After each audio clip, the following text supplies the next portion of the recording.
And with that, I'd like, Kevin, if you can start to talk about what we're doing, what do you work on every day in terms of helping to ensure that we're protecting our homeland security, in particular when it comes to preventing terrorism?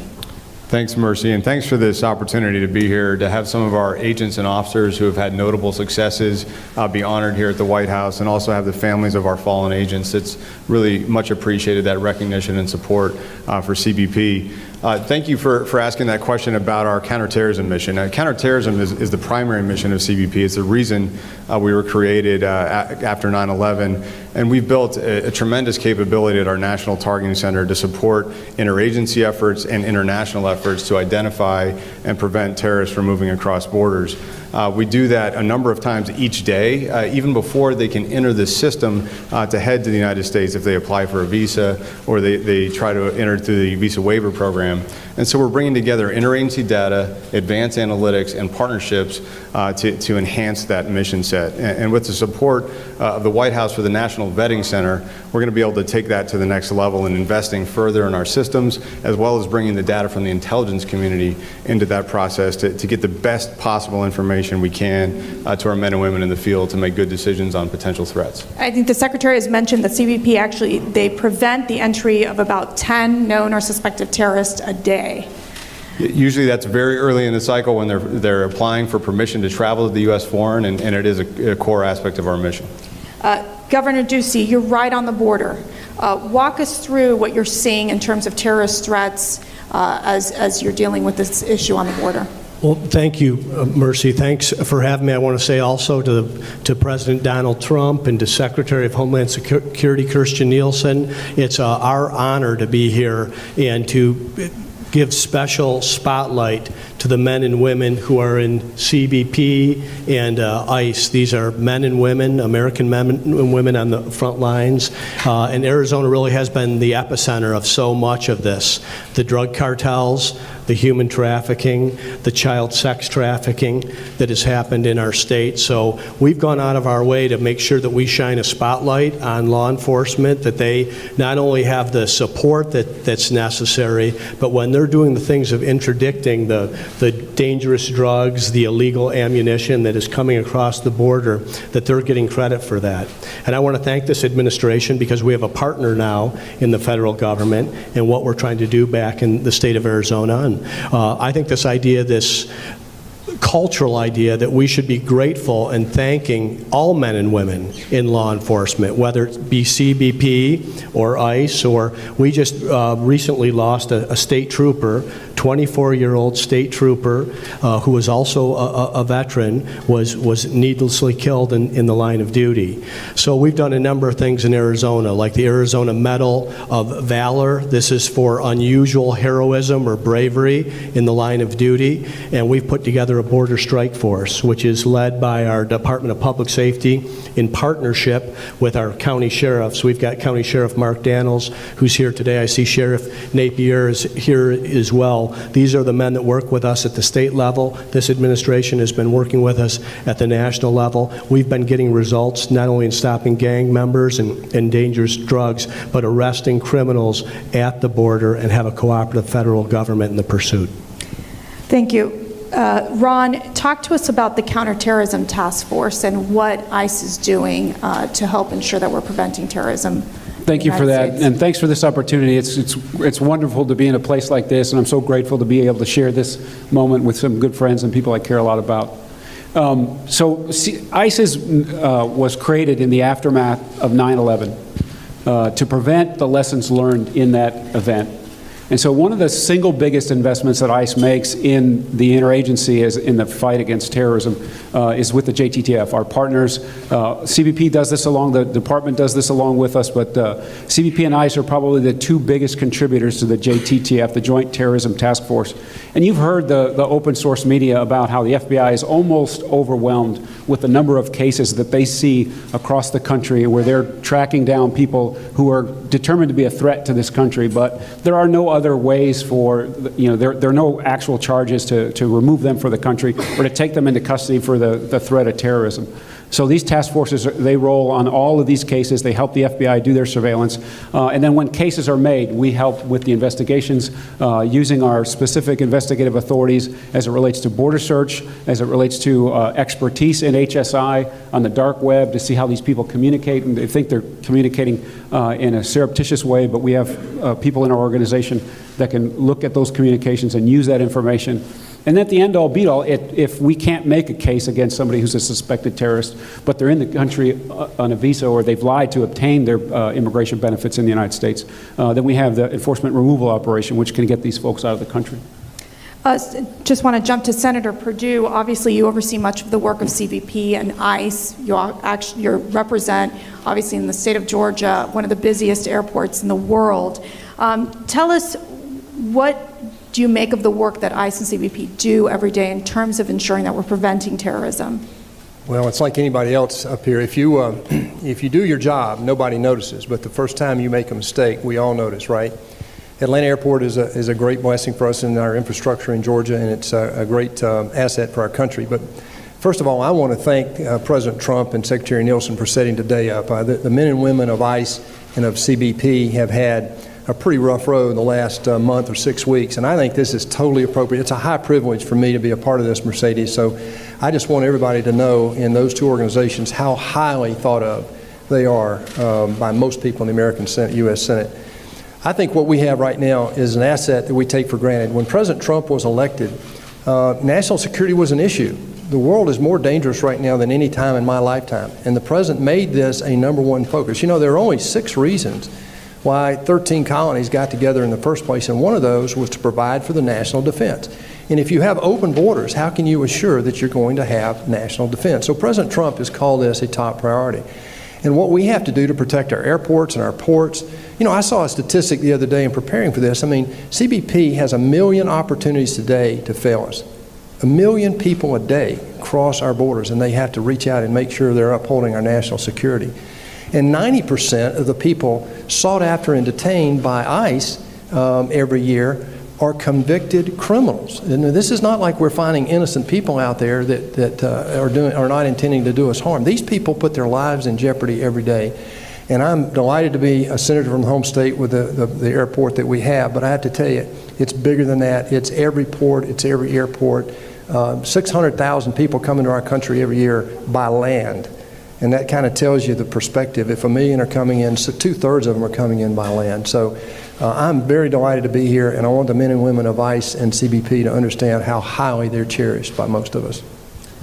Thank you. I think one of the greatest threats that CBP is facing and ICE is facing, as well as local law enforcement, is the threat of MS-13 gang members, obviously plaguing so many communities, including those where there's a lot of Hispanics, a lot of minorities as well.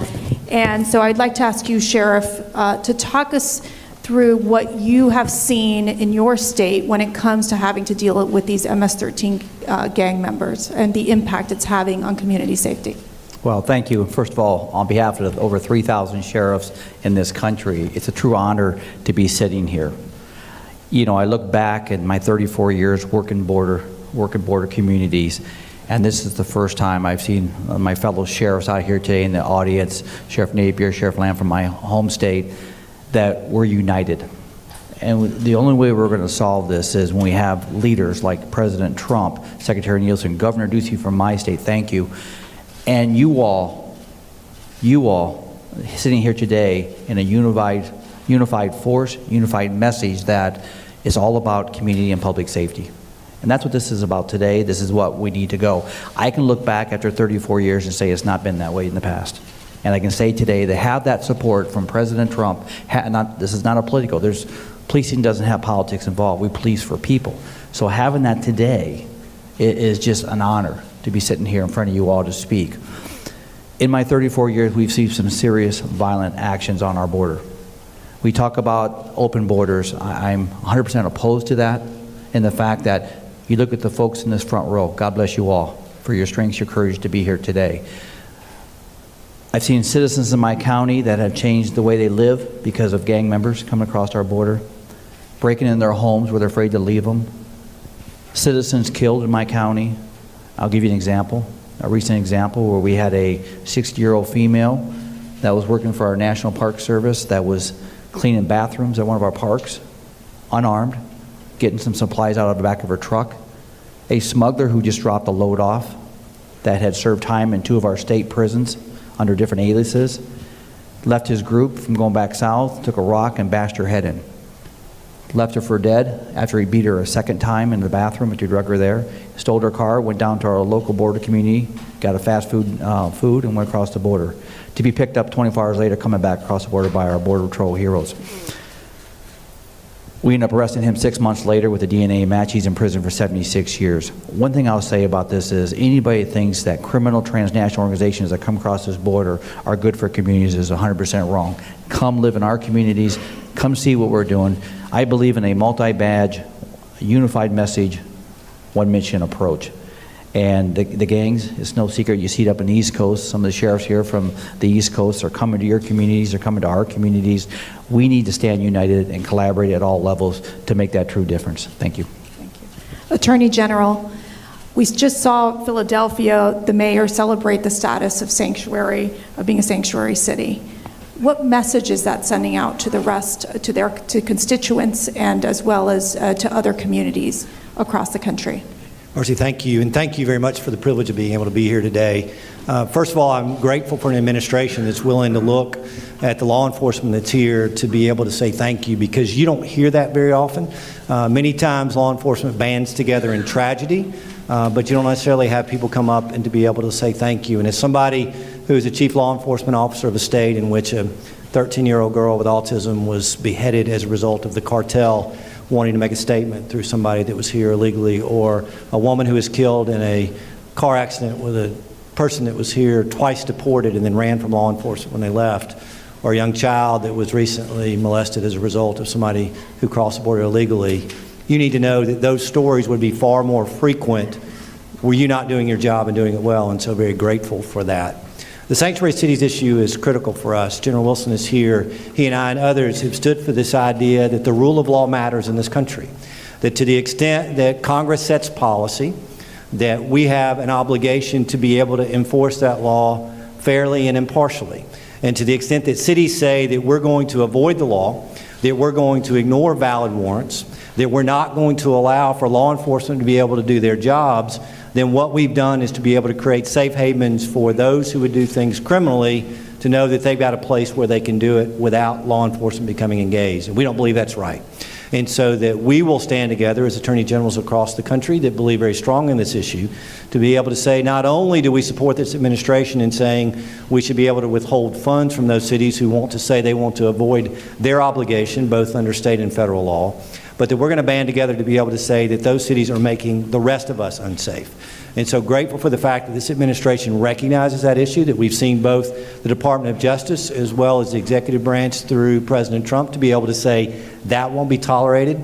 The good thing is we get to stand with you. And I'm grateful for General Wilson and what his leadership for us with the Republican AGs and others that are wanting to stand together to say that the rule of law is important in this country, that it is really that line between order and chaos. And we're going to continue to do our job to make sure that we enforce it fairly. Commissioner, walk us through when it comes to this mentality of MS-13, the dangers they're imposing as they're crossing through the border. What are the men and women of CBP seeing on the border, and specifically when it comes to criminal activity and MS-13 gang members? Sure. There's been a lot of focus on people crossing the border that don't present an obvious threat or concern. But really, alongside that is a hardened group of smuggling organizations, transnational criminal organizations that are violating our laws by bringing people and contraband across that border. They're violent. As you just heard from the sheriff, there's individual examples across the country of communities that are facing challenges based on this flow coming through. So our agents are out there on their own, often with state and local partners trying to address this challenge, and they're confronting it every day, and they're doing a tremendous job with it. And Ron, I want to ask you this similar question in terms of MS-13 gang members. What your agents are dealing with when in terms of confronting this issue in these communities and what impact we're having? Thank you. There's not a day that goes by that we don't encounter at least a few MS-13, whether turned over by CBP and illegally crossing the border or attempting to enter, our own investigations culminating in the arrests or removal operations where we're bringing people back to El Salvador. This is a ruthless gang that is coming to this country only to ply their trade, to sell drugs on the retail market, and they enforce their code of conduct, if you will, whatever you want to call it, but they're a ruthless group. You all have seen the headlines of what they do to people, and so there are many men and women in ICE, CBP, the department, our partners represented here, who are dedicated to making sure that they are not in the country any second longer than they need to be. It'll be the work of ICE and the department to make sure that we give our men and women on the front line the tools to combat this vicious organization. Senator Perdue, obviously, we're yearning for Congress to take action on these issues. So what policy options do we have to get cities who protect these criminal aliens to cooperate with federal law enforcement? Well, we have to break through the gridlock. First of all, that's how President Trump got elected. He talked about this as not just a national security issue, it's an immigration issue. But there's a large growing connection between terrorism and the drug trafficking that we see in our country. Half of the people in prison, in federal prison today, are international drug traffickers. And so what we've got to do is break through the gridlock. We've had bill after bill in the last year and a half since President Trump was elected that would move toward the solution of this. Sanctuary City would be addressed. Kate's Law would have addressed a problem.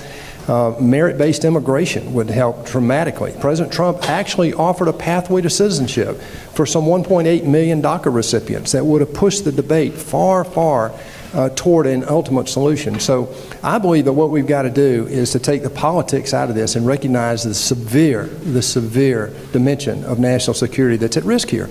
Unfortunately, we've got two parties up here, and the minority party right now, this is a historic level of obstructionism. Some 331, I think last count, nominees waiting to be confirmed. We're now struggling to get the government funded by September 30. That's why I'm here today, is that the Senate is in session in the month of August trying to get this done. So we'll see if between now and November, with an election coming up, if we can break through to actually get some bipartisan bills done. There's hope. The Dodd-Frank bill that was passed early this year was a bipartisan effort that will help small town banks. And I believe the same level of bipartisanship is absolutely needed to get legislation done to solve some of these problems for these men and women who put their lives on the line every day. Thank you. So we've talked about preventing terrorism. We've talked about the gang and MS-13 scenario as well, the criminal aliens. One other issue, as we can tell, is the mission is so broad, it comes into the counter-narcotics. So, Commissioner, can you walk us through what a counter-drug mission looks like at CBP? Sure. Well, we've all seen the crisis in our communities, the opioid crisis, but also in many states, the methamphetamine crisis. We've seen huge increases in our seizures on the border. Three vectors. Through our ports of entry, our lawful crossings, hidden among the hundreds of millions of vehicles that come across every year. In the express consignment, the FedEx and UPS, as well as the international mail, coming direct among these e-commerce shipments. We're all buying online, and those packages have grown by fivefold in 5 years. 600 million packages a year with very small shipments of narcotics. And then third, we've seen an increase in narcotics coming between our ports of entry, 25% last year being interdicted by the Border Patrol. So the numbers are pretty staggering. 70,000 pounds of meth already this year. We had 30,000 pounds in 2015. So we know the impact that's taking on our communities. We need to do better to interdict those drugs. And the investments that the administration and the Congress are making in non-intrusive inspection technology, this allows us to put cars through x-rays and find very small shipments that are hidden in axles and quarter panels and spare tires, training our canines to detect fentanyl and other analogs, and working with the Postal Service to get better information on all those packages coming from China so that we can identify and target high-risk shipments that could have fentanyl or other drugs in it. We're attacking that across the federal government with HSI, but also with our state and local partners. Every time they make a drug seizure locally in Cochise County, for instance, we want to know how that got there because we want to be able to take action to prevent it the next time. Governor Ducey, what are you seeing in terms of the counter-narcotics, in terms of the issues of drugs crossing the border? What impact is it having on your state? Well, as a border governor in a border state, these are things we deal with every day, and we've long seen it as public safety. And to hear the president talk about it as border security being national security is something that has broad support in the state of Arizona, and I believe even when you get out of the state of Arizona. When this is not a partisan issue inside our state. So when we talk about stopping methamphetamine, and we all know about the opioid addiction epidemic that we have inside our country, and we've lost over 900 Arizonans to that in the last year. But that has also brought a spike in heroin, and it has brought a spike in fentanyl and synthetic drugs. There's much of what's going on in Arizona that I'm proud of. I'm not proud that these dangerous drugs are coming across the southern border, not only to be distributed in the state of Arizona, but across the country. And I think so much of this talk of abolishing ICE, or of talking about these brave men and women in our federal agencies or in law enforcement that wear a badge deserve our gratitude and support. We talked about a surge of badges to the border. That was when we deployed the National Guard, and that's happened in New Mexico, Texas, and California as well. There has been a spike in us actually interdicting dangerous drugs at the port because the border agents can be forward-facing and on offense rather than on defense. So we're hoping to see those numbers go in the right direction, but this is something that should concern every local law enforcement person and every citizen across the country. Thank you. Ron, can you walk us through the counter-drug mission in terms of what it looks like in the interior? Obviously, Kevin addressed the border. From a border perspective, what does it look like from the interior?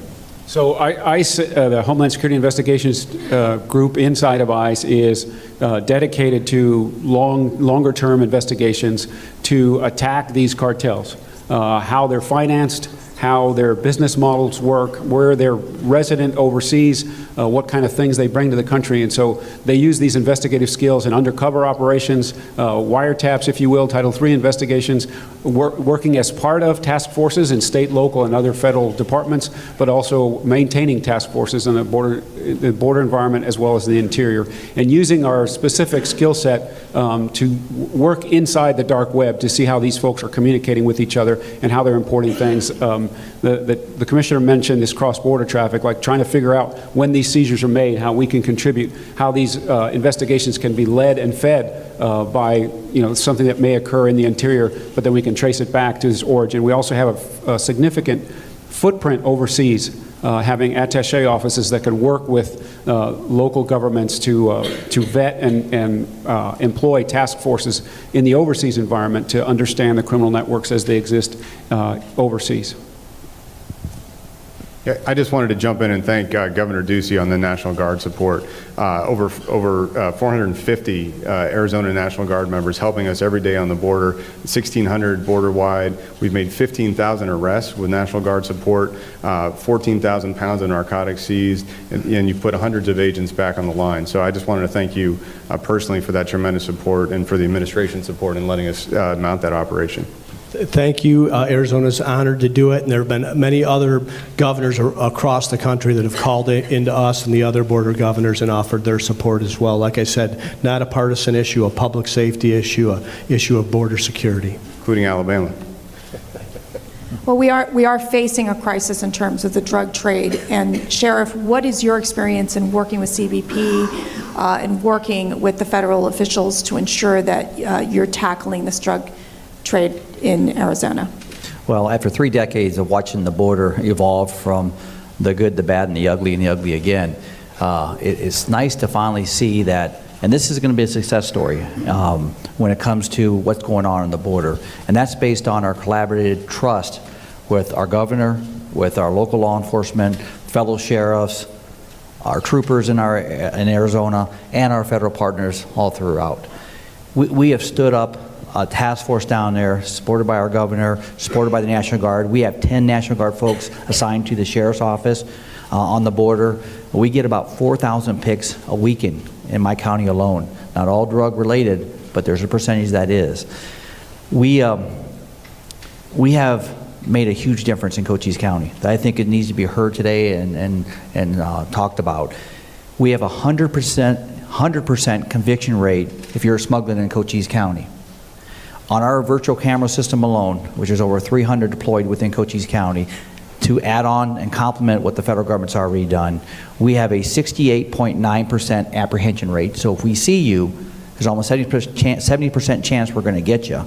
And then what the federal government chooses or can't prosecute, we prosecute them. So that's a partnership that works. It's a partnership that's working not just for Cochise County, not just for the state of Arizona, but for all you sitting in the room, because there's not a sheriff or a police chief that's sitting in this room that doesn't have a drug epidemic going on.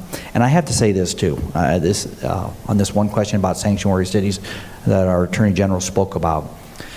When these, and I'm going to be kind of blunt and probably spoke about it later in media, these failed leaders from state and local communities that say, it's okay to come to my community and break the law.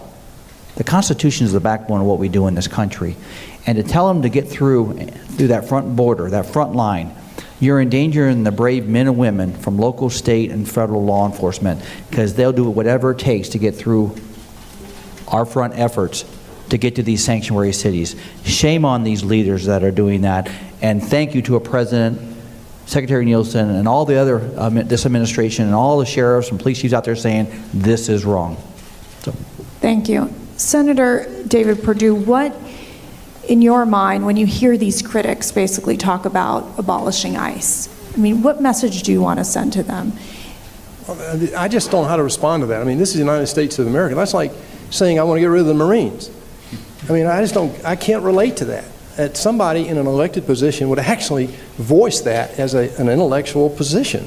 I mean, I just don't understand. If anybody's read the Constitution, it's very plain about what our responsibility is. That's provide for national defense, and that means security at the border. And I'd like to go back to what the sheriff just said and what we've seen happen in Alabama. I mean, I think the cases that this Attorney General's brought are fantastic in terms of standing up for the Constitution. But, you know, I met Kate Steinley's father a couple years ago. And when you see a senseless murder like that could have been prevented, and any one of you in uniform can give us dozens of examples like that, when are we going to talk about the victims of this senseless crime and the victims of this drug commerce that's being perpetrated on the United States? I mean, this is when somebody, I think, fails their oath of office when they say they want to get rid of ICE or the CBP. I mean, I just think it's unconscionable, and frankly, I think it's downright unpatriotic and treasonous. Attorney General, I'd like to ask you the same question. In terms of these critics who are calling out their abolish ICE, what are your thoughts on that? Can I just say amen to what the senator just said? No, I think it speaks volumes to somebody's perception of what it is that these fine men and women do. You know, we've talked a little bit about the front end side of law enforcement where many tons have been stopped at the border. But what you also don't see is what happens on the back end. Is that, and I've been a prosecutor for 20 years, and at one point in time I did some statistics for us. I was in an area in Alabama known as Meth Mountain. By the way, not a great moniker that you want, but yet over 70% of our drug traffickers were in this country illegally, 70%, which meant that when they were arrested, local law enforcement had the opportunity to contact ICE for a detainer to make sure that those individuals were going to stay until we had the opportunity for them to be sent to trial. The other thing that it gave us the opportunity to do is to work with additional federal partners to see whether or not those individuals could be prosecuted federally rather than the state level. One of the things that you hear from federal prosecutors, they typically don't have the opportunity to issue a complaint, that their process takes a little bit longer.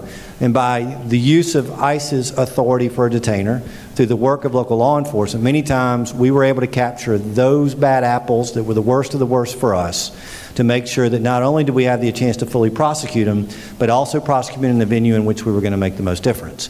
And so those that would criticize ICE, those that would believe that we want to be able to abolish one of the most effective law enforcement mechanisms that I know out there, clearly don't understand what you do and don't have an appreciation, as the sheriff talked about, the danger that you've placed yourself in so that I and others could be safe, and we're grateful for that. Thank you.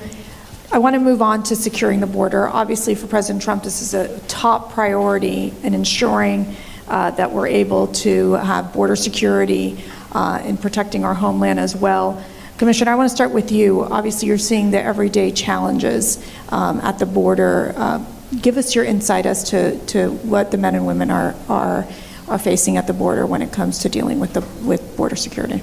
Sure. Yeah, we've had a chance to talk a little bit about the flows between ports of entry illegally, the narcotics flows. We also have on that southwest border, as I think the senator alluded to, over 500,000 lawful travelers a day, as well as $2 billion in commerce.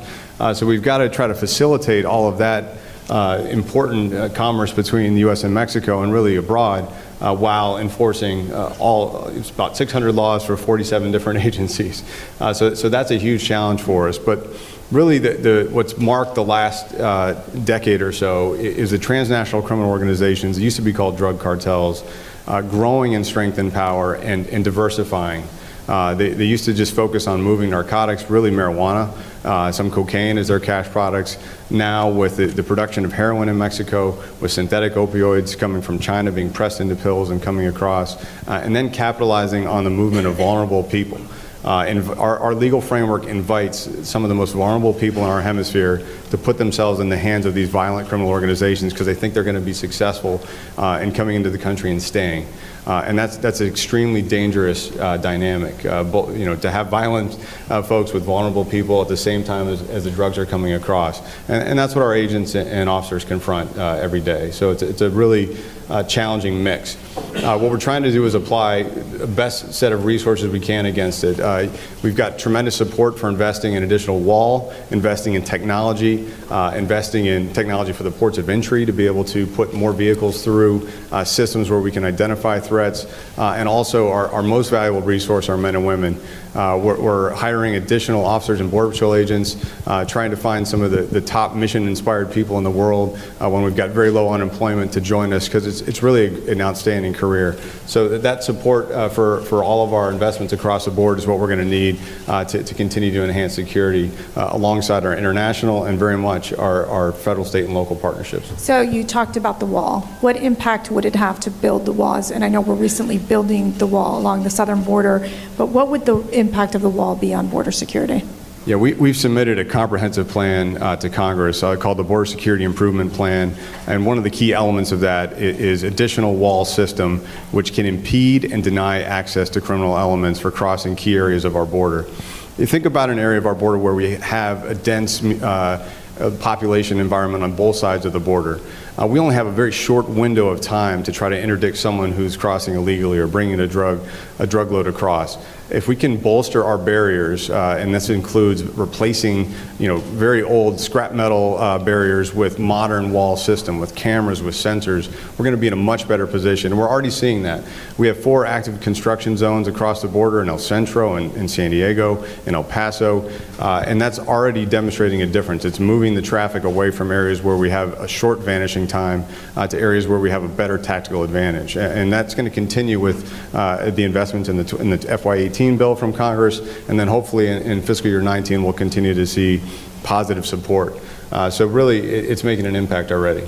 Thank you. Governor Ducey, Secretary Nielsen announced the deployment of the National Guard. What successes have you seen so far in Arizona, and also what challenges have you experienced? So the majority of successes that we've seen with the National Guard to the border has been the advancement of additional personnel. And I would say the best news has been the interdiction of illegal drugs, or interdiction of illegal drugs that we've seen at our ports of entry, which is where the majority of these dangerous products come over. But I was just in Cochise County last week with rancher Warner Glenn Kimbrough and his granddaughter Mackenzie. They've been ranching that land for 6 generations. They, along with John Ladd and Scott Arena and Sue Krentz, are very grateful to the administration for what they have seen as what they described as a Trump bump in terms of reduction of illegal activity since 2016. We know there was a surge in February and March of this year, and Secretary Nielsen acted with the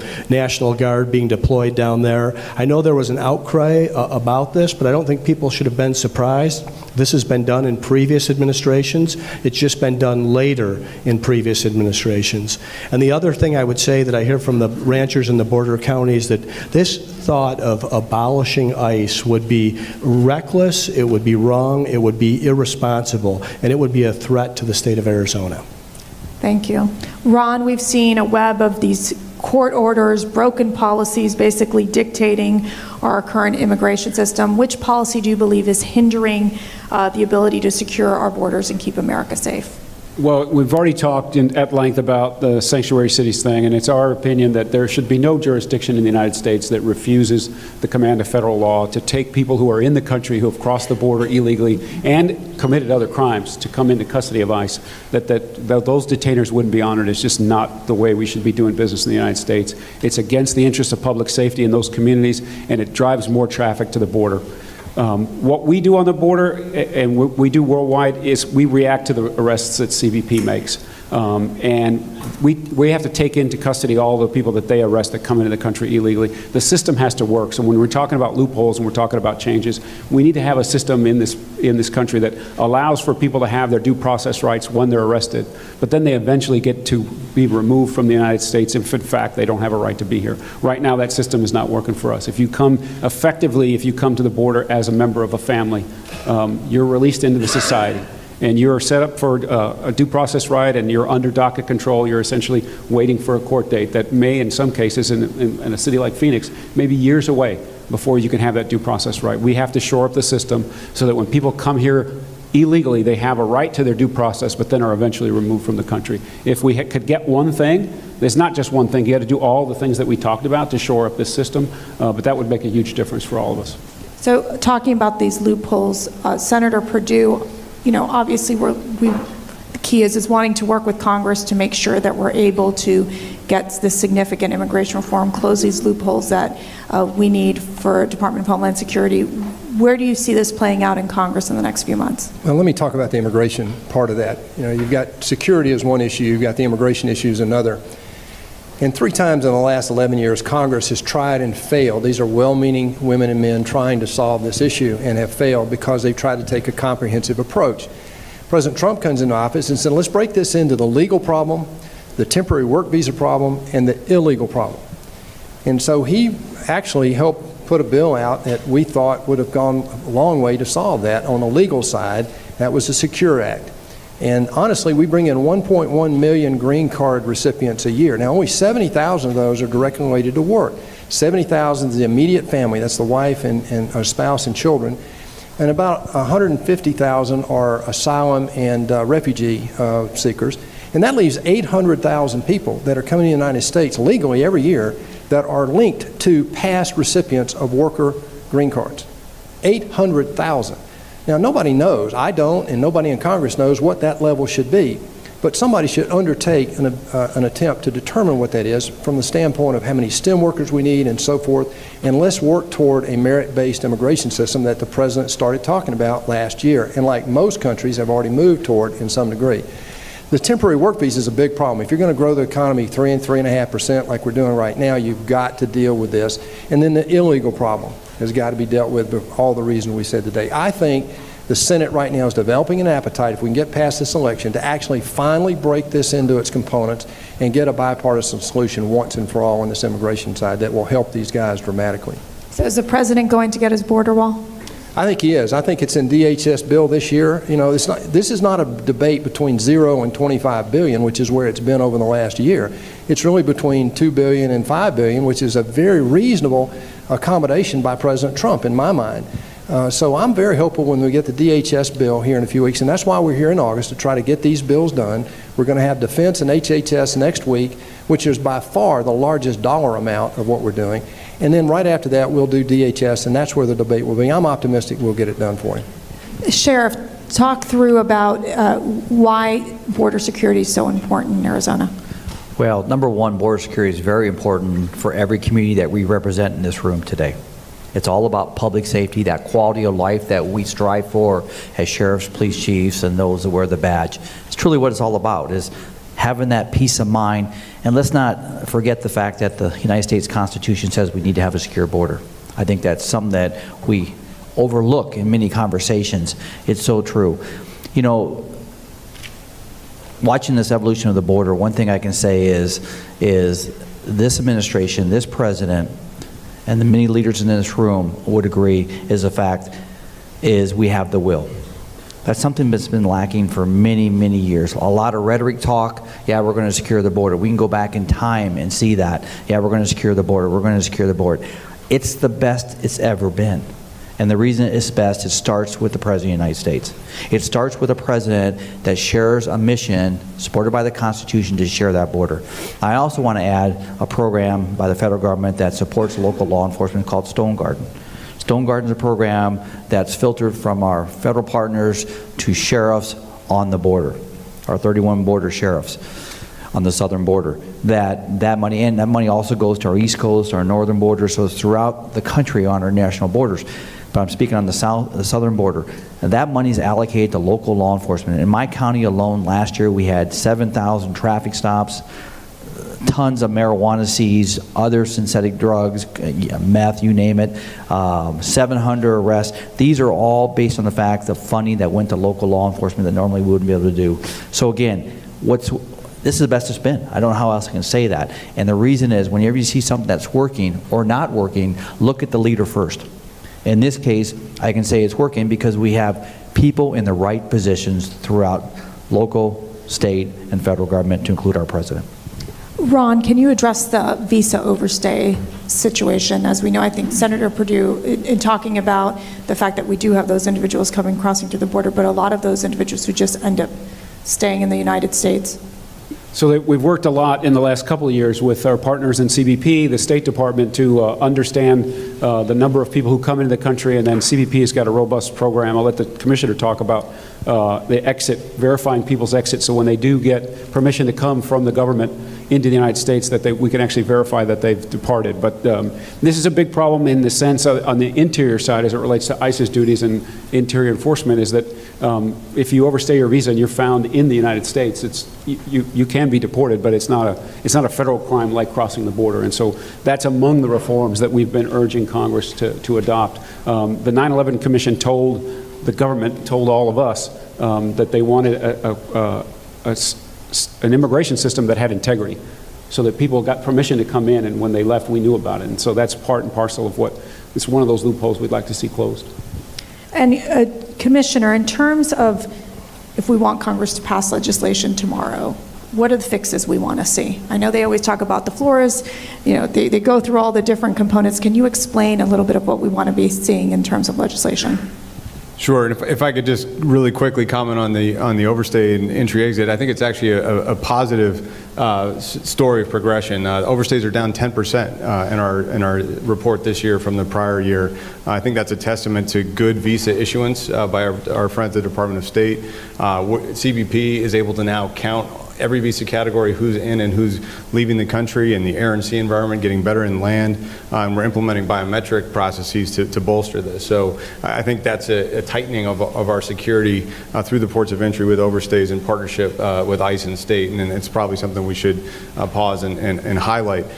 For us, in terms of the border security draw, the issues that affect us at the border the most are just what Director Vitello highlighted: the ability to have due process, transparent, efficient process for those who are trying to seek protection and access to the country, but being able to remove those who don't have the right to stay in the U.S. And that applies to family units, that applies to unaccompanied children, and that applies to asylum seekers. The system works fairly well for people trying to come into the country who are able to apprehend in terms of single adults. What it's not working for is these other three groups. So from a border security perspective, we could work with Congress to close those loopholes in our legal framework, keep people out of the hands of dangerous criminal organizations. We'd be in a much better position. Then we could focus on the drug smugglers and the actual risk crossing our border. Governor, what actions can we see the state and local governments do as well to deal with improving the immigration system?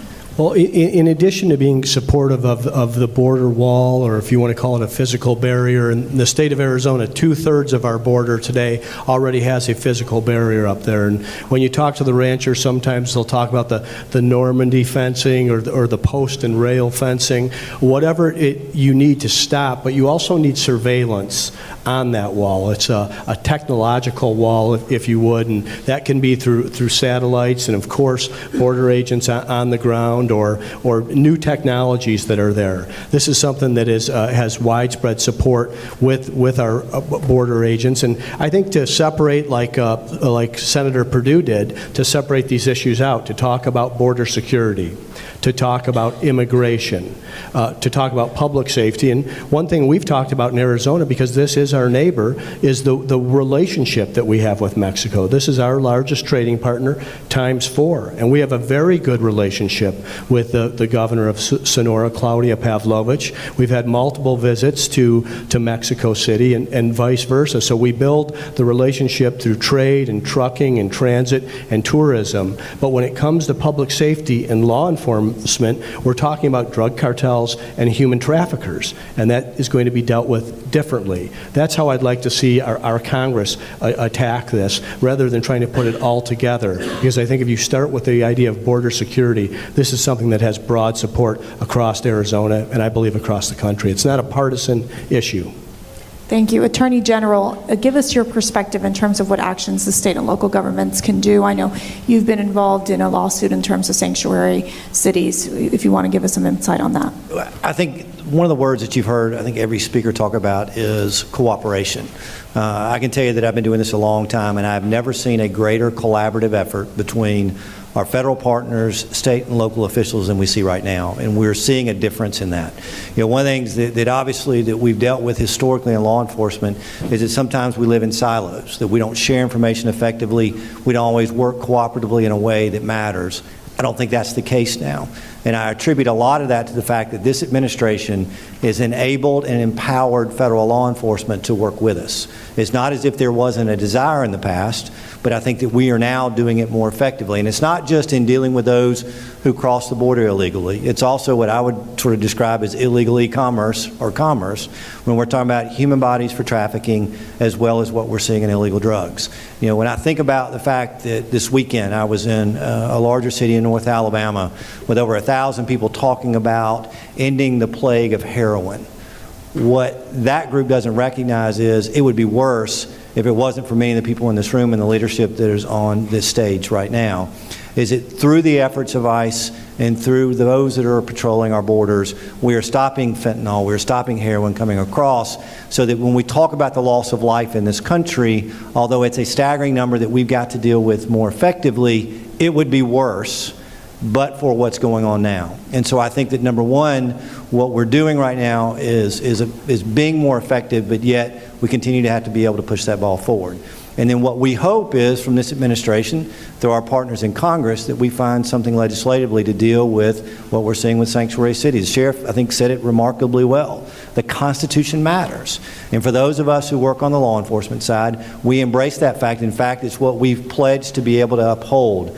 When we have public officials and those who refuse to abide by their constitutional duty, then it's something we have to do something about. We have the ability to be able to do some positive things through our legislation and through particularly our litigation, but yet I think we're looking to Congress as well as the Department of Justice to be able to help us there as well. Well, we know that securing our nation is dangerous work. We've seen border agents being assaulted, ICE officers being threatened. Tell us about, the dangers that our men and women are facing on the front line. Yeah, well, for me, seeing our fallen families here with us today, I'm just reminded of the 39 agents and officers we've lost in the line of duty since we were created in 2003. And the sacrifice of those families that they've given in protecting other Americans is just tremendous. And we just try to live up to that example every day and the gift that they've given us of their family member service. So what we're trying to do is put our men and women in the best position to deal with the threats they face, to have the right training, the right tools, the right support across the technology side, which we've discussed, but the use of force capabilities and training. That's what we need to equip them with. And they're facing a very challenging environment. 125 degrees in the West Desert in Arizona, minus 70 in the North Dakota plains in the winter, very rugged terrain, and we're asking a lot of them, and we're very proud of them. Governor, explain to us, you deal with law enforcement every day. What are the resources that they need? Well, of course they need resources in terms of finances, but I also think our law enforcement officers need resources in terms of support. I mean, it's quite common to see someone in a military uniform and say thank you for your service. I'd like to say thank you to the service of the people inside CBP and ICE. And we talked about the most recent officer in Arizona, Tyler Edenhofer, who lost his life at age 24. I think this is something, these are the people in our local communities, all law enforcement being local, that are on the front lines, risking their lives with no routine stop every day to protect Americans. Very brave men and women. I think that idea of resources, not only financially, but backup from the people inside our communities, that we have their back against the bad guys, the drug cartels and the human traffickers who play by very different rules, is important that all of them know, and that's what I want to convey today as well. Ron, you've had a tenured career as a Border Patrol agent. Now you're on the other side of this in ICE. What have you found has been the most surprising difference between the two organizations? Sometimes I think you and Kevin are the same, so it's just good to clarify the difference. I'm always like, who am I talking to, Ron or Kevin? Well, we spent a lot of time He knows a lot about CBP, I can tell you that. One's got more hair than the other, but that's a different story. Yeah, so what we know about this, it's less of a surprise and more of a confirmation. These men and women go out there each and every day with the idea of doing the best that they can to protect this country. And sometimes that means they confront some of the most sophisticated threats out there. And so what I've seen in this workforce is their enthusiasm to do more. Them supporting each other, because they recognize that when they go out to work every day, they leave loved ones behind. And so they recognize that the better that they do, the more care that they give each other, the better off the whole organization is going to be. And they're out there each and every day, like the folks here that are in uniform. They just want to do the right thing. They just want to help people. So sometimes that means resources, as the governor said. Sometimes that means, helping a buddy out. Sometimes that means, making sure you understand what training, what tactics, what techniques you have. And so I found at ICE that they're super dedicated to those same ideals, to protect each other all the while making the mission work. Sheriff, how can we support our men and women on the front line? Well, when you break it down, a little over every 2 days, a law enforcement hero is killed in this country at the hands of evil. So as the governor said, as Ron said, they need our support. When President Trump came over and was elected, the first thing he came out and stated, I support law enforcement at all levels. There's no bigger fear a sheriff has, or a police chief has, or anybody's administrative law enforcement folks up here have, is to lose one of our men and women out there on the streets to the hands of evil. Whether it be a violent drug dealer, burglar, or whatever it may be, we police a society of instability when it comes to some of our folks that lurk to harm the good people in our communities. And the most important thing I see is having the community support, having our top leader in this country's support. We went through 2 or 3 years of some of the deadliest times for law enforcement in this country, and we've turned that around. You got to ask the question why. We've turned it around, not that it's not any less dangerous out there, we know it is. These transnational organizations, they work off fear, they work off violence, they work off greed. They don't care about you and I. What they care about is getting their product into our communities and eroding our family values. And so for those that are driven by passion, not a paycheck, to have the support of our president, have the support of our governors, have the support of their law enforcement leaders is most important. That's what we need. Thank you. Thank you. Our ICE officials, our officers, our Border Patrol agents, they're being scrutinized all the time. How are they able to execute their mission, and what support can Congress give them? Mercedes, I've been a part of some large private organizations before getting into this job, and I've always learned that it's about the tone at the top. And President Trump has demonstrated, if nothing else, that he's here fighting for ordinary Americans. And that means he's got to fight for the men and women in uniform in our military services, our local law enforcement, as well as our federal agencies. And I can tell you from a personal standpoint, this president takes seriously, I've heard him say it privately, his job is to uphold and defend the Constitution of the United States. He takes that very seriously, and he does that through an emotional effort to support the men and women in uniform and law enforcement in the United States. I think that goes as far as anything to change the focus and the priority setting of people like me and people you see on this stage. The Attorney General mentioned that it's working better. It is in a year and a half. I can tell you from my perspective, because of the integration and because of the tone at the top, and I give President Trump a lot of credit for that. Attorney General, in terms of what needs to be done to help fix the immigration system, what do you think what recommendations would you give? Well, unfortunately, I think it's with Congress, because much of what law enforcement is criticized for right now is for enforcing the laws that exist. That's our mission, that's our role, and that's what we're going to continue to do as long as we have the opportunity to be able to wear that badge and to be able to say that we're going to protect and serve. And so I think we are looking to Congress. You know, if we had senators like Senator Perdue, we'd be better off, because I think he has the vision for how this ought to be done. But yet, we need Congress to accept the role that they have, that is to be able to develop the laws and the policies of this country and allow the executive branch to be able to execute it. But what we also need Congress to do is not criticize the good men and women that are in this room for doing their jobs, for having tens of thousands of violent offenders being taken off the street, for tons and tons of illegal substances that have been stopped from crossing our borders. We need to be able to stand behind them, not criticize them for the valuable work that they're doing. Thank you. Before we wrap up, I just want to give you all about 30 seconds each. I don't know if Senator Perdue can keep it in 30 seconds, but we'll try. I'm kidding, you know.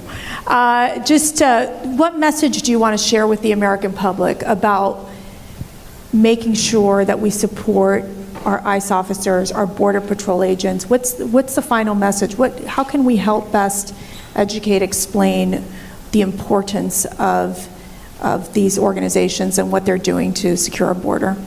We'll start with the Attorney General and come down this way. I guess I know we have family members here who've lost loved ones. Let me just tell you, they're heroes. And the fact that we're here today to be able to stand before you and say that the work of this organization is so important, know that their lives were not given in vain and that they continue to be remembered. And the best thing that we can do to be able to honor them is to do our jobs and do it well. And we're grateful for the fact that they were willing to do that. Senator. 30 seconds or less. If there's one message I could tell everybody here and who are viewing this meeting today, and that is this: you are appreciated. You are appreciated. You know, we hope in any job we have that whatever you do, you leave the place better than you saw it when you got there. And you guys are doing that. Men and women who put their lives on the lines every day, you are appreciated. This great nation was formed based on our Constitution, but also based on the rules of the land. Laws of our land, that they're enforced, and there's consequences for certain actions, and all actions if they break our laws. The recipe of success comes in 3 layers: state, local, and federal. And God bless them all for putting their lives on the line. God bless their families that support us every day to wear the badge. And together, we'll make our communities better. I'm grateful that the survivors are here joining us today. I would just say that on behalf of the workforce, the men and women of ICE, I'm going to do my best to remind the American people, as has been said here, we all took an oath to the Constitution to protect and defend that. And the First Amendment, the number 1 in the Bill of Rights, we all know about freedom of speech and freedom of religion, and you have a right to petition your government. That's part of the First Amendment, but that doesn't give you the right to harass our employees that are trying to do their job. We're going to stand with them. We're going to remind the American people that ICE does so much more to protect this country than folks know or care to think about, because I think they selectively ignore it for their own purpose. But what folks need to know is that ICE is out there each and every day protecting the communities that they serve in and contributing to the Homeland Security enterprise in a way that is largely unseen, but the people in this room, the people that I care about them and want them to do better. These are the men and women that keep us safe. And I, for one, want to say thank you. I want you to know how much we appreciate it and how grateful we are as a state and a country. My dad was a police officer, and I believe we owe this respect to everyone who wears the badge inside law enforcement. When Arizona has its own story, from Tyler Edenhofer to Brian Terry, but I would like to say I am grateful for the service and the sacrifice, and I'm grateful that we have an administration here in Washington, D.C. with President Trump and Secretary Kelly and now Secretary Nielsen that are backing it up. It is felt inside our border counties in Arizona, and it's making a difference for the better across the country.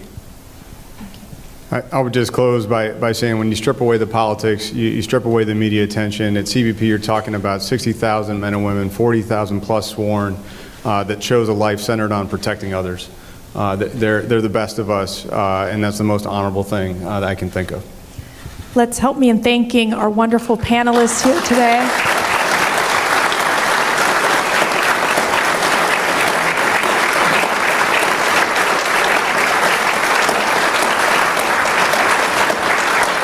Thank you. And I just want to say, I know we're waiting for President Trump to come in and speak shortly, and he is one that I know understands, and that all of the ICE officers, our Border Patrol agents, the work that you all do, you all are the unsung heroes. You all keep us safe. You protect our homeland, and we thank you so much. And I know the President appreciates all the great work that the men and women do for our country every single day to keep our communities safe.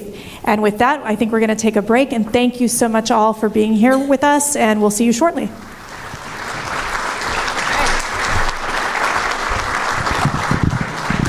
I have to adjust it. Well, good afternoon. Thanks, everyone, for being here. It's my great honor and pleasure to join you at the White House today. And we're here to salute the very brave heroes that work at ICE and CBP, and while we're at it, to thank all law enforcement. So thank you all for being here. As you know, and you heard on the panel before, these men and women have some of the most challenging jobs in law enforcement. Their jobs are truly unlike any other in law enforcement. Their missions are broad, and they are critical to both national security and public safety. Our nation is so fortunate to have so many outstanding officers and agents who have answered the call to serve. Earlier, we had the opportunity to hear from Commissioner McAleenan, Deputy Director Vitello, and some of our government and law enforcement partners. I want to give them a quick round of applause. I think they're over here.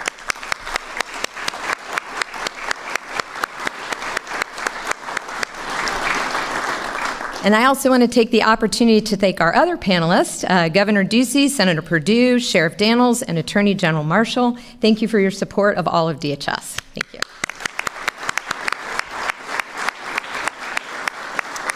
So let's talk quickly a little bit about what CBP and ICE do. They prevent known or suspected terrorists from entering or remaining in our country. They keep dangerous drugs off our streets. They protect us from cybercrime. They prevent counterfeit and dangerous materials from crossing our borders. They dismantle dangerous gangs. They protect intellectual property, prevent human trafficking, protect our children from online predators, and keep some of the most heinous criminals out of our communities. And those are just a few of the things they do.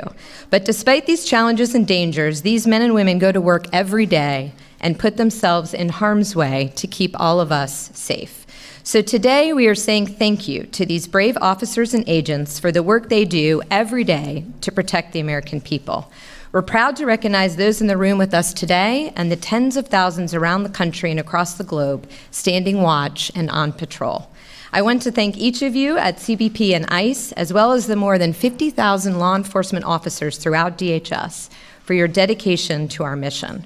And I want to thank your families. Some of those are here today, because when you serve, they serve. And we want to thank them and let them know that they'll always be part of the DHS family. I'm committed, yes, I'd like to thank the families too.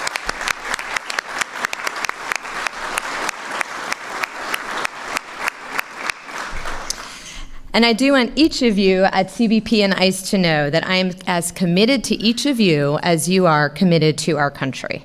I want to thank the President for his unwavering support of ICE and CBP and all of DHS, and for hosting us at the White House today.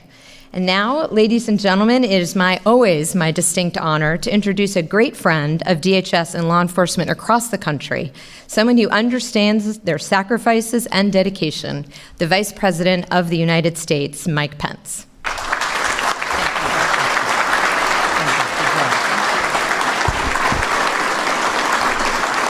Thank you.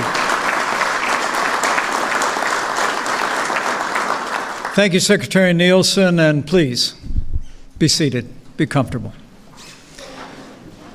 Governor Ducey, Director Vitello, Commissioner McAleenan, distinguished members of Congress, to all the leaders from state and local level, and especially to all of you who wear the uniform and serve on the front lines of law enforcement and homeland security, to your families, and especially to the precious families of our fallen officers. It is my great honor to join you here today as we pay tribute to immigrations and customs enforcement and customs and border protection. You are heroes all.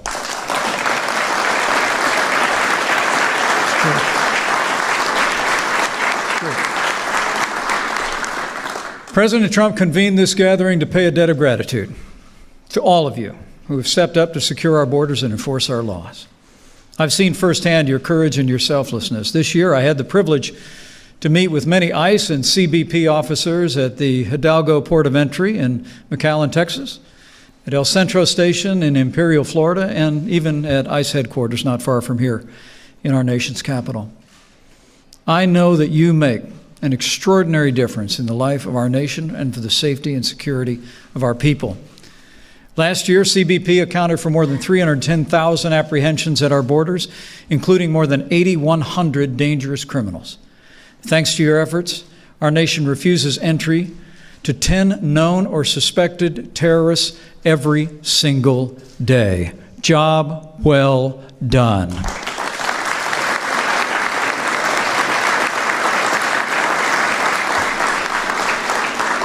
And at a time of unprecedented criticism of ICE, the American people deserve to know that last year alone, ICE arrested more than 127,000 criminal illegal immigrants, including nearly 5,000 gang members, and ICE rescued nearly 1,000 victims of child exploitation from their captors.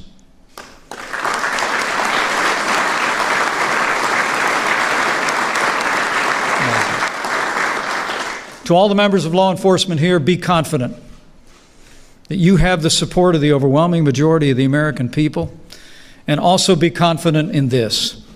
You have a champion in President Donald Trump.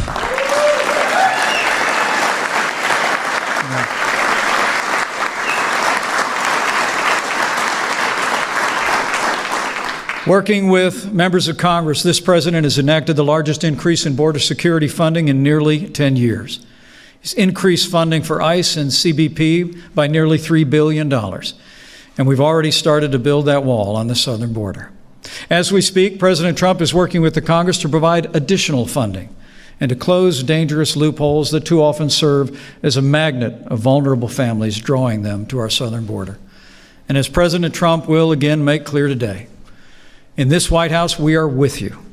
We will never stop fighting to give you the resources and the respect that you deserve. So to the heroes of Immigrations and Customs Enforcement and Customs and Border Protection, you have our support and our gratitude. You embody the best of America, and you inspire the American people every day. And as you continue your courageous service, know also, not only do you have our support and our gratitude, but you have our prayers. And I know the prayers of the American people, that as you secure our borders and enforce our laws, we'll continue to pray that no harm will ever overtake you, that He will guard you in all your ways. With your continued dedication and service, with the support of these members of Congress, with leaders at the state and local level, and with President Donald Trump in the White House, I know we will make America safe again, and we'll have all of you to thank. So thank you. God bless you. And God bless America.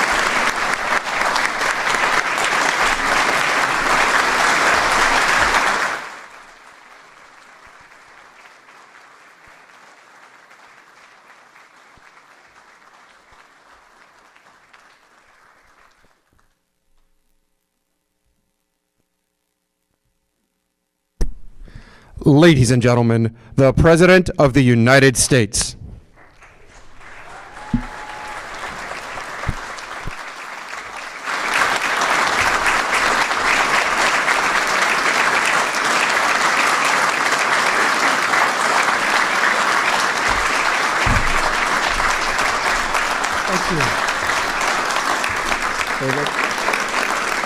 Thank you very much, everybody. Thank you.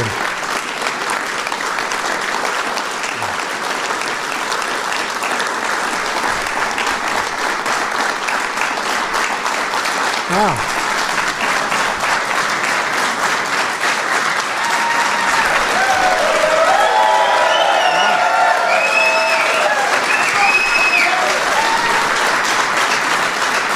Thank you very much. That's really for ICE, I have to tell you. That's not for me. That's for ICE. Please sit down. We're here today to salute the incredibly brave patriots who keep America safe, the heroes of ICE and CBC. To everyone here today from Immigration and Customs Enforcement, Customs and Border Protection, I want to let you know that we love you, we support you, we will always have your back, and I think you know that.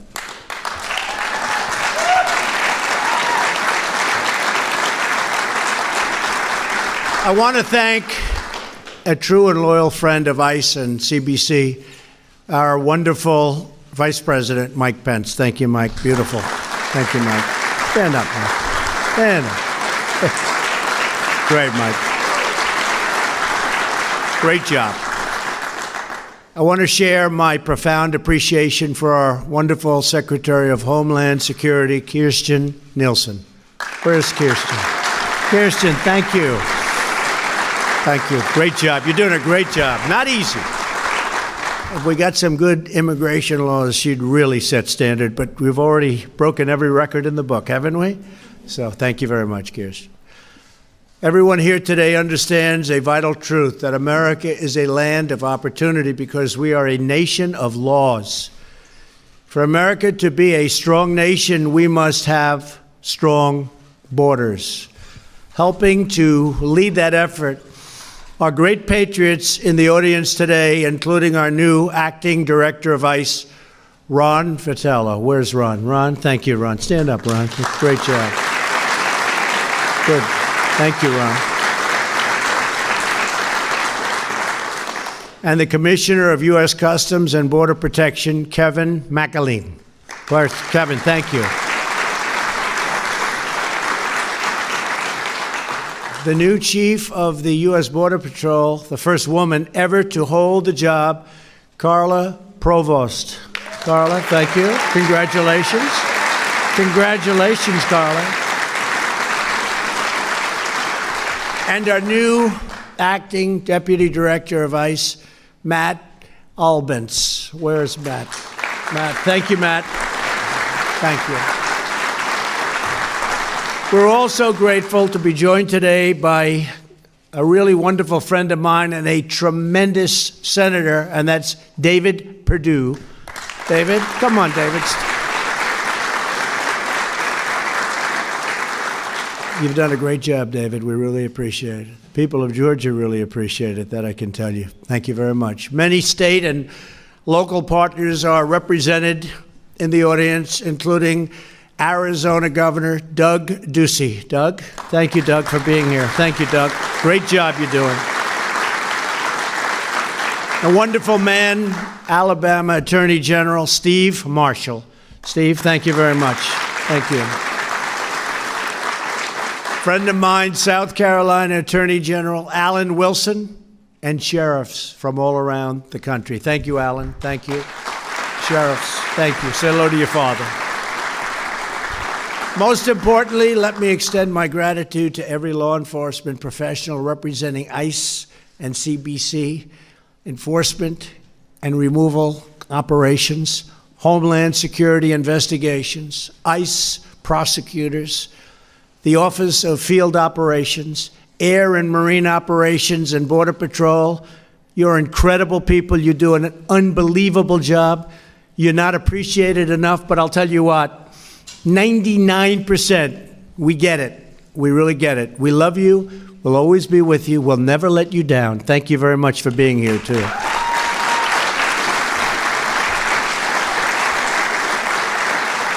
Over the last year, these are incredible numbers, ICE and CBC seized more than 2.8 million pounds of illicit and deadly narcotics. A lot of people would have died. In the interior of our country, ICE officers arrested over 127,000 criminal aliens. And these are tough ones, too, aren't they, fellas, right? These were tough ones, including those charged or convicted of 48,000 assaults, 12,000 sex crimes, and 1,800 homicides. We need strong people to handle those people. We don't play games, right? We don't play games. Every day, on average, CBC prevents 10 known or suspected terrorists from entering the United States. What a job you've done. To protect our nation from smuggling, trafficking, drugs, crime, the men and women of DHS are building the border wall as we sit, and the wall is getting longer and taller and stronger each and every day. We've spent and will soon be spending about $3.2 billion, and we're looking for about $5 billion for this next coming year. We're building the wall step by step, and it's not easy because we have a little opposition called the Democrats. I guess they just don't mind crime. They don't mind crime. It's pretty sad. Just this past month, CBC officers at a single port of entry discovered more than 30,000 fentanyl pills, 62 pounds of meth, that's a lot, and 11 pounds of heroin. Two of those officers are here, Alfredo Olfato and David Sciordono. Where are they? Where are they? They're right here. Stand up, please.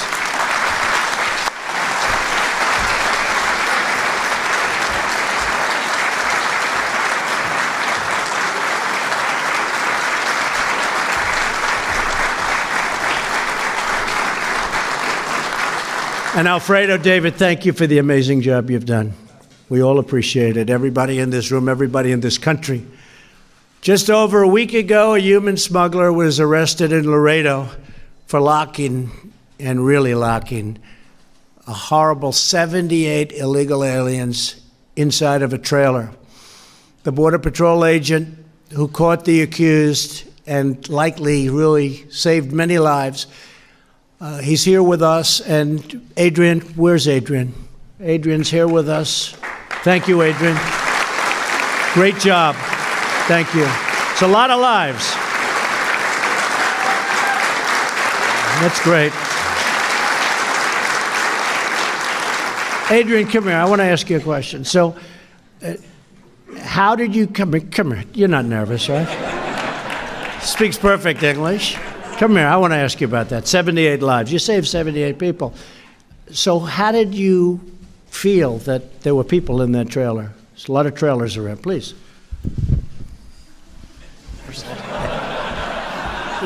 He didn't know he was going to do this, but it's just of interest. First and foremost, thank you for allowing me to come from Laredo. On behalf of Border Patrol, thank you as well. It all started that day. I had a canine alert. The vehicle was referred to secondary, and once the vehicle was referred to secondary, or the truck trailer, was referred to secondary, the vehicle proceeded to elude and flee the checkpoint. Shortly after, the vehicle was stopped at the approximately 30-mile marker, which is a mile north of the checkpoint. Subsequently, I went out there and I ran the dog, conducted a non-intrusive search of the vehicle, of the truck trailer, and once again, the canine alerted. And subsequently, I opened the little latch of the back of the truck trailer and revealed a lot of subjects. I quickly asked for backup, and backup got there, and the subjects were transported back to back to the checkpoint, and all of them were in good health. Fantastic job. What a good job he did. What a good job. Now, you know, tomorrow he's like that so much, he didn't know he was going to do it. Tomorrow he will be announcing that he's running for office. Good job. 78 people saved. Thank you very much, Adrian. Last month, under Operation Eagle Shield, right here in the D.C. area, ICE officers arrested 132 illegal aliens, including criminal aliens charged or convicted of rape, battery, and strangulation. Among those arrested was a high-ranking MS-13 gang member who has 4 prior convictions for rape and federal warrant for felony assault with a deadly weapon. Bad, bad person. Enforcement and removal officers Daniel Nichols and Mark Colazzo, together with Nancy Roto, each played a crucial role, and I want to thank you, officers, and I believe you're here. Where are you? Please, stand up. Stand up. Great job. You did a great job right here. Nancy, you want to say something? Come on up here, the three of you. I find listening to these folks, they're very brave. I find them a lot more interesting than listening to the president. Come on up here. Come on up. Come on, brother. Thank you, Mr. President. Thank you. It's an honor working for Immigration and Customs Enforcement. We're here to serve and protect our nation, and we're proud to do it every day. Thank you so much. Thank you very much. Thank you.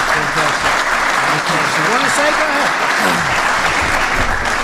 Hello, everyone. My name is Mark Colazzo. I work for the Washington Field Office, and just as what we do is making everyone a safe and protected place for everybody. That's what my job is, and I appreciate everyone coming out here and commemorating and giving thanks. Thank you.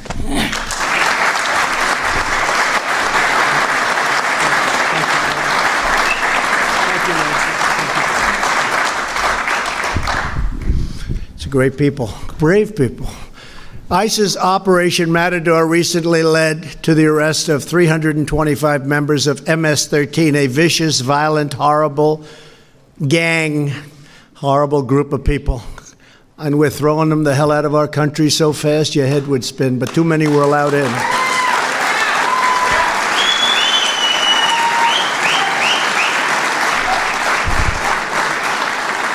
Special Agent Derek Bergman, who helped lead the operation, is here with us today. And Derek, where are you? I want you to, you're a brave looking guy. Come here, Derek, fast. Hurry up, Derek.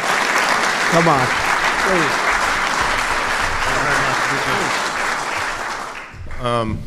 Well, I wasn't expecting this, but I guess I would say that, at Operation Matador, we had a lot of violence on Long Island and in the New York area. So the response started really with the leadership that supported us and was able to allow us to go out there and do what we had to do.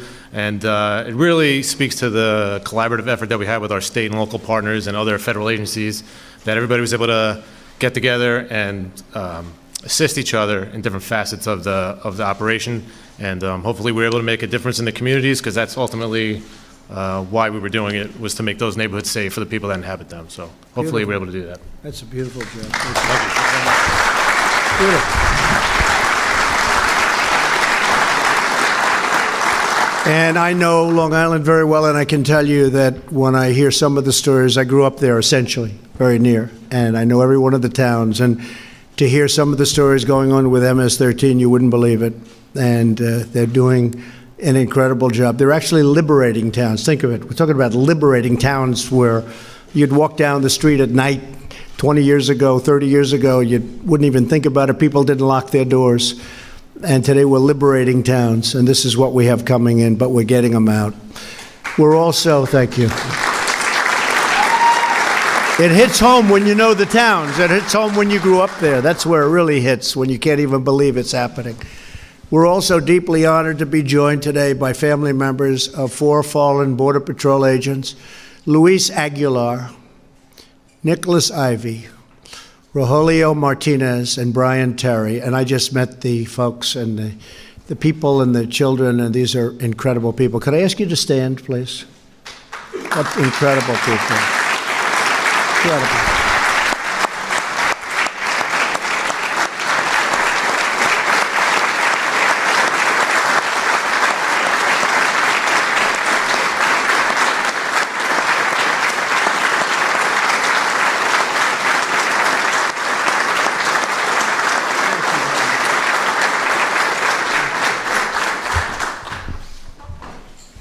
Just took pictures backstage, and there's some wonderful people looking down on all of us today. You know that, right? Great people looking down on us, and they're very happy and proud of you. Our gratitude to all of you and the memories of your loved ones, because they will be honored and cherished forever in our hearts, in all of our hearts, everybody in this room. Thank you very much. Today I sent a letter to state and local leaders across our nation asking them to pledge their full support and cooperation with the officers and agents of ICE and CBC.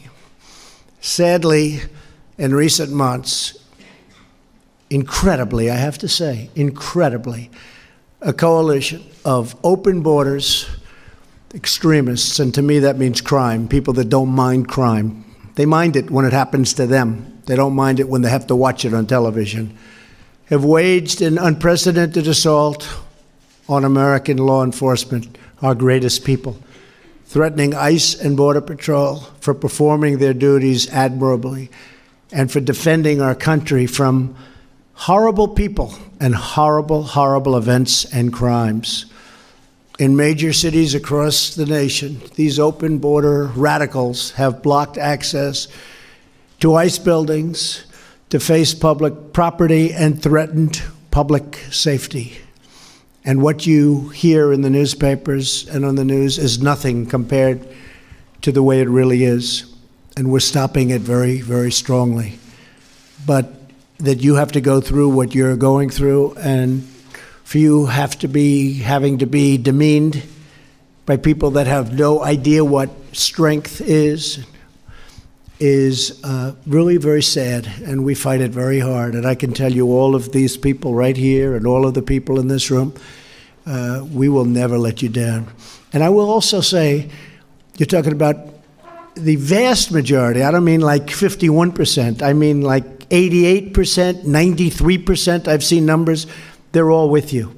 It's just a small group that gets a lot of publicity because they have no courage, they have no guts, they just have big, loud mouths. And we don't want to put up with that. And I just want you to know that you're loved. You're loved and you're respected as much as anybody in this country is respected.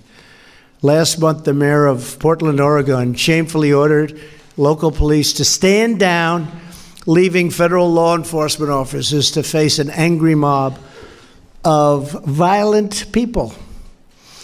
Leading members of the Democrat Party have even launched a campaign to abolish ICE. In other words, they want to abolish America's borders.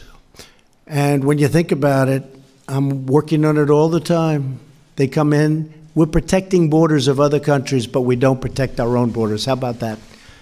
Spending billions and billions of dollars in other countries, in some cases places we shouldn't be, to protect their borders, but we don't protect our own border. We condemn these shameful attacks on our great law enforcement. Any politician who puts criminal aliens before American citizens should find a new line of work, because it's not going to work. It's not going to work.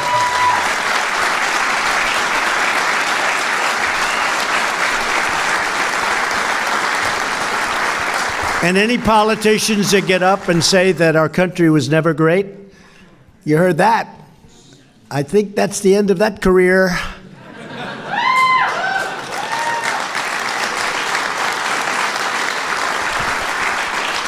Congressional Democrats have opposed Kate's Law, opposed legislation to crack down on MS-13 thugs, and supported deadly sanctuary cities, which are a disaster and which are becoming, on a weekly basis, more and more unpopular with the public. A lot has happened in the last 2 years. Last month, House Democrats even boycotted a resolution supporting our brave ICE officers and agents.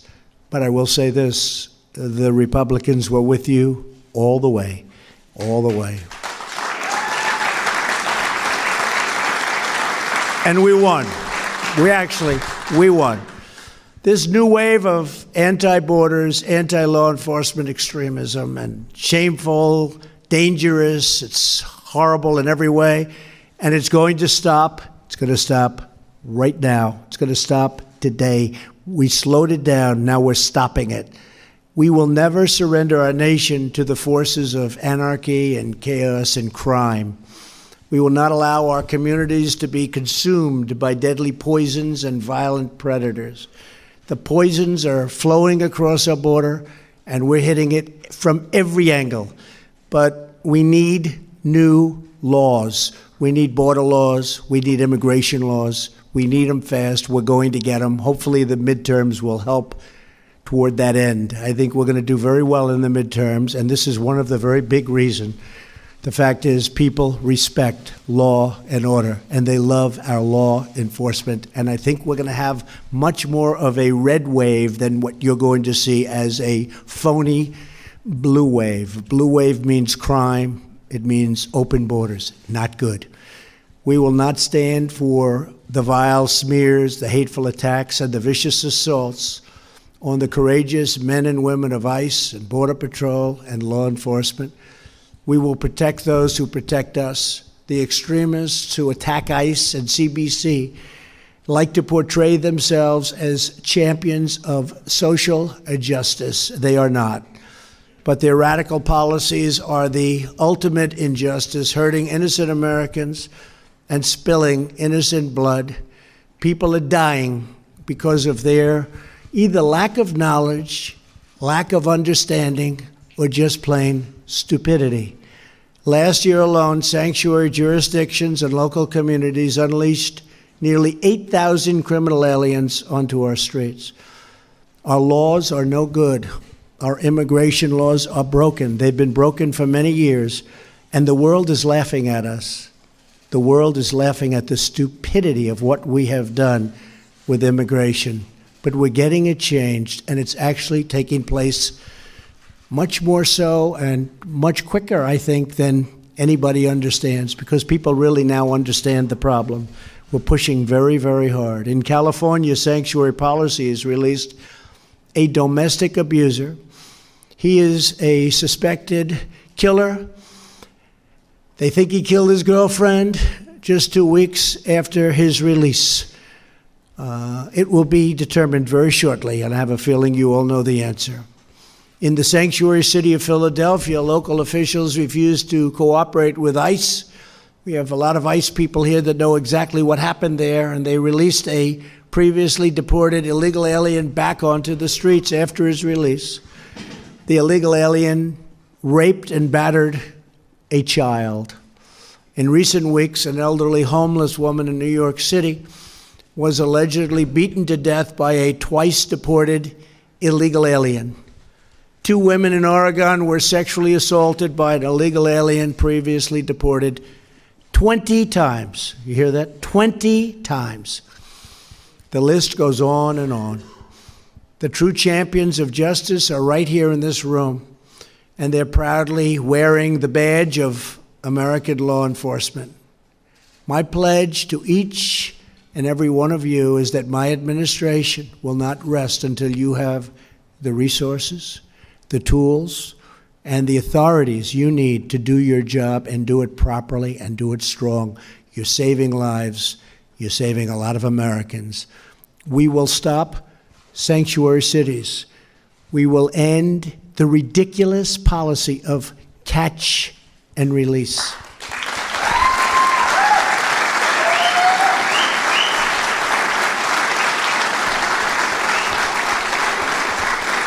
Think about that. Just think about it. You catch somebody bad, you take their name, and you release them. And except for politics, the Democrats all know it's wrong. But politics is absolutely paramount over law enforcement, safety, crime. We have to get people in that are going to do what's proper. I'll do what's proper. I'd vote the other way if I thought it was the proper thing to do. I don't have party lines. We will pass at some point, hopefully in the not-too-distant future, Kate's Law. It's a great law, and it's sitting, waiting for a vote. We will destroy MS-13, and we will secure our border once and for all.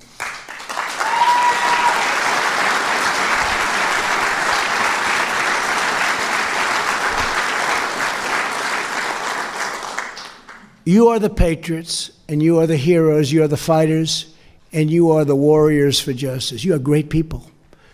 You keep us safe, you keep us free, and you make us very, very proud. Very, very proud. You don't know what I'm talking about, right? You know that. Your father, you know that. And we're proud of them. I'm honored every single day to serve as your commander-in-chief. I will never leave your side. I will never leave the fight. I will never, ever let you down. So on behalf of a grateful nation, let me say once more, thank you for your service. You are truly incredible people. God bless you. God bless law enforcement. And God bless America. Thank you very much. Thank you.